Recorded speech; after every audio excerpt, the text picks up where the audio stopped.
The Tales of the Laxdale Saga is brought to you by NotaProfit.org, the place on the internet to find spiritual guidance powered by artificial intelligence.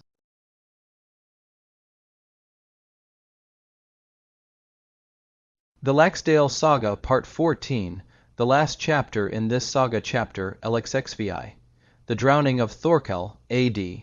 1026 on Maundy Thursday, early in the morning, Thorkell got ready for his journey.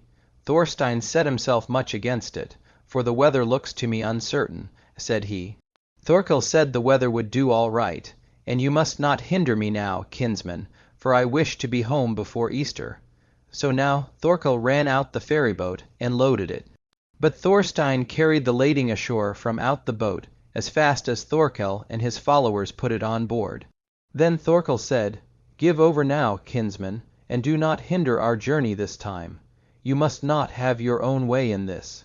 Thorstein said, "He of us two will now follow the counsel that will answer the worst, for this journey will cause the happening of great matters." Thorkell now bade them farewell till their next meeting, and Thorstein went home, and was exceedingly downcast. He went to the guest house, and bade them lay a pillow under his head, the which was done. The servant maid saw how the tears ran down upon the pillow from his eyes. And shortly afterwards a roaring blast struck the house, and Thorstein said, "There, we now can hear roaring the slayer of kinsman Thorkell." Now to tell of the journey of Thorkell and his company. They sail this day out, down Broadfirth, and were 10 on board. The wind began to blow very high, and rose to full gale before it blew over. They pushed on their way briskly, for the men were most plucky. Thorkell had with him the sword Skofnung, which was laid in the locker. Thorkell and his party sailed till they came to Bjorn's isle, and people could watch them journey from both shores. But when they had come thus far, suddenly a squall caught the sail and overwhelmed the boat. There Thorkell was drowned, and all the men who were with him. The timber drifted ashore wide about the islands. The corner staves pillars drove ashore in the island called Staffisle. Skofnung stuck fast to the timbers of the boat, and was found in Skofnung's isle. That same evening that Thorkell and his followers were drowned, it happened at Hollafell that Gudrun went to the church, when other people had gone to bed, and when she stepped into the lich gate, she saw a ghost standing before her. He bowed over her and said, "Great tidings, Gudrun." She said, "Hold then your peace about them, wretch." Gudrun went on to the church, as she had meant to do, and when she got up to the church she thought she saw that Thorkell and his companions were come home, and stood before the door of the church, and she saw that water was running off their clothes. Gudrun did not speak to them, but went into the church, and stayed there as long as it seemed good to her. After that she went to the guest's room, for she thought Thorkell and his followers must have gone there. But she came into the chamber, there was no one there. Then Gudrun was struck with wonder at the whole affair. On Good Friday, Gudrun sent her men to find out matters concerning the journeying of Thorkell and his company, some up to Shawstrand, and some out to the islands. By then the flotsam had already come to land wide about the islands, and on both shores of the firth. The Saturday before Easter the tidings got known, and great news they were thought to be, for Thorkell had been a great chieftain. Thorkell was 8, and 40 years old when he was drowned, and that was 4 winters before Olaf the Holy fell. Gudrun took much to heart the death of Thorkell, yet bore her bereavement bravely. Only very little of the church timber could ever be gathered in. Gellier was now 14 years old, and with his mother he took over the business of the household and the chieftainship. It was soon seen that he was made to be a leader of men. Gudrun now became a very religious woman. She was the first woman in Iceland who knew the Psalter by heart. She would spend long time in the church at nights saying her prayers, and Herdis, Bolli's daughter, always went with her at night. Gudrun loved Herdis very much. It is told that one night the maiden Herdis dreamed that a woman came to her who was dressed in a woven cloak, and coiffed in a headcloth, but she did not think the woman winning to look at. She spoke, "Tell your grandmother that I am displeased with her, for she creeps about over me every night, and lets fall down upon me drop so hot that I am burning all over from them. My reason for letting you know this is, that I like you somewhat better, though there is something uncanny hovering about you too. However, I could get on with you if I did not feel there was so much more amiss with Gudrun. Then Herdis awoke, and told Gudrun her dream. Gudrun thought the apparition was of good omen. Next morning Gudrun had planks taken up from the church floor, where she was wont to kneel on the hassock, and she had the earth dug up, and they found blue and evil-looking bones, a round brooch, and a wizard's wand, and men thought they knew then that a tomb of some sorceress must have been there. So the bones were taken to a place far away, where people were least likely to be passing. Chapter LXXVI. Return of Bolli, A.D.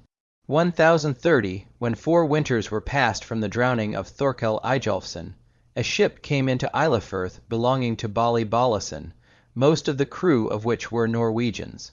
Bolli brought out with him much wealth, and many precious things that lords abroad had given him.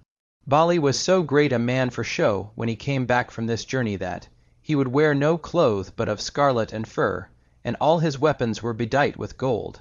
He was called Bolli the Grand. He made it known to his ship masters that he was going west to his own country sides, and he left his ship and goods in the hands of his crew. Bolli rode from the ship with 12 men, and all his followers were dressed in scarlet, and rode on gilt saddles, and all were they a trusty band, though Bolli was peerless among them. He had on the clothes of fur which the Garth king had given him. He had over all a scarlet cape, and he had footbitter girt on him, the hilt of which was dight with gold, and the grip woven with gold. He had a gilded helmet on his head, and a red shield on his flank, with a knight painted on it in gold. He had a dagger in his hand, as is the custom in foreign lands, and whenever they took quarters, the women paid heed to nothing but gazing at Bolli and his grandeur, and that of his followers. In this state Bolli rode into the western parts all the way, till he came to Hallafell with his following. Gudrun was very glad to see her son. Bolli did not stay there long, till he rode up to Sailingstale Tongue to see Snorri, his father-in-law, and his wife Thordis, and their meeting was exceeding joyful. Snorri asked Bolli to stay with him with as many of his men as he liked. Bolli accepted the invitation gratefully, and was with Snorri all the winter, with the men who had ridden from the north with him. Bolli got great renown from this journey. Snorri made it no less his business now to treat Bolli with every kindness than when he was with him before. Chapter LXXVI. The death of Snorri, and the end, A.D. 1030, when Bolli had been 1 winter in Iceland. Snorri the priest fell ill. That illness did not gain quickly on him, and Snorri lay very long abed. But when the illness gained on him, he called to himself all his kinsfolk and affinity, and said to Bolli, "It is my wish that you shall take over the manor here, and the chieftainship after my day. For I grudge honours to you no more than to my own sons, nor is there within this land now the one of my sons who I think will be the greatest man among them, Halldor to wit." Thereupon Snorri breathed his last, being 67 years old. That was 1 winter after the fall of St. Olaf. So said Ari the priest Deepen, lore. Snorri was buried at Tongue. Bolli and Thordis took over the manor of Tongue, as Snorri had willed it, and Snorri's sons put up with it with a good will. Bolli grew a man of great account, and was much beloved. Herdis, Bolli's daughter, grew up at Hallafell, and was the goodliest of all women. Orm, the son of Hermund, the son of Illugi, asked her in marriage, and she was given in wedlock to him. Their son was Kodrun, who had for wife Gudrun, the daughter of Sigmund. The son of Kodrun was Hermund, who had for wife Ulfade, the daughter of Runolf, who was the son of Bishop Kettle. Their sons were Kettle, who was abbot of Hallafell, and Rain and Kodrun and Stymir. Their daughter was Thorvar, whom Skeggi, Brand's son, had for wife, and from whom is come the stock of the Shaw men. Ospak was the name of the son of Bolli and Thordis.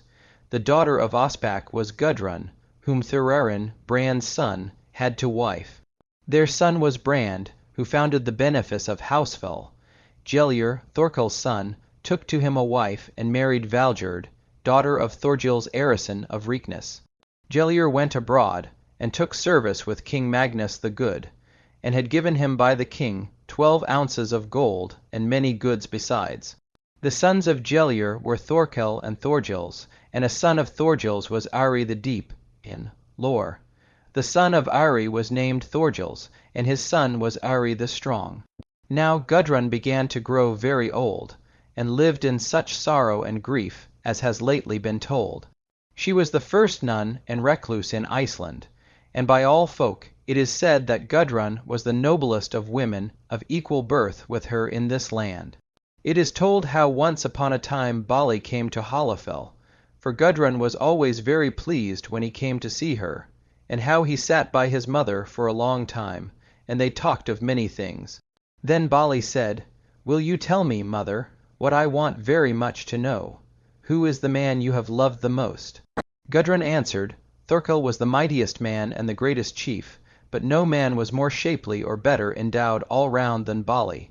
Thord, son of Ingun, was the wisest of them all, and the greatest lawyer. Thorvald I take no account of." Then said Bolli, "I clearly understand that what you tell me shows how each of your husbands was endowed, but you have not told me yet whom you loved the best. Now there is no need for you to keep that hidden any longer." Gudrun answered, "You press me hard, my son, for this, but if I must needs tell it to any one, you are the one I should first choose thereto." Bolli bade her do so. Then Gudrun said, "To him I was worst whom I loved best." "Now," answered Bolli, "I think the whole truth is told," and said she had done well to tell him what he so much had yearned to know. Gudrun grew to be a very old woman, and some say she lost her sight. Gudrun died at Hallafell, and there she rests. Gellir, Thorkell's son, lived at Hallafell to old age, and many things of much account are told of him. He also comes into many sagas, though but little be told of him here. He built a church at Hallafell, a very stately one, as Arnor, the earl's poet, says in the funeral song which he wrote about Gellir, wherein he uses clear words about that matter. When Gellir was somewhat sunk into his latter age, he prepared himself for a journey away from Iceland. He went to Norway, but did not there long, and then left straightway that land and walked south to Rome to see the holy apostle Peter. He was very long over this journey, and then journeying from the south he came into Denmark, and there he fell ill and lay in bed a very long time, and received all the last rites of the church, whereupon he died, and he rests at Roskilde. Gellir had taken Skofnung with him, the sword that had been taken out of the barrow of Rolf Kraki, and never after could it be got back. When the death of Gellir was known in Iceland, Thorkell, his son, took over his father's inheritance at Hallafell. Thorgils, another of Gellir's sons, was drowned in Broadfirth at an early age, with all hands on board. Thorkell Gellirsson was a most learned man, and was said to be of all men the best stocked of lore. Here is the end of the saga of the men of Salmon, River, Dale. And by these last words the Laxdale Saga has come to an end.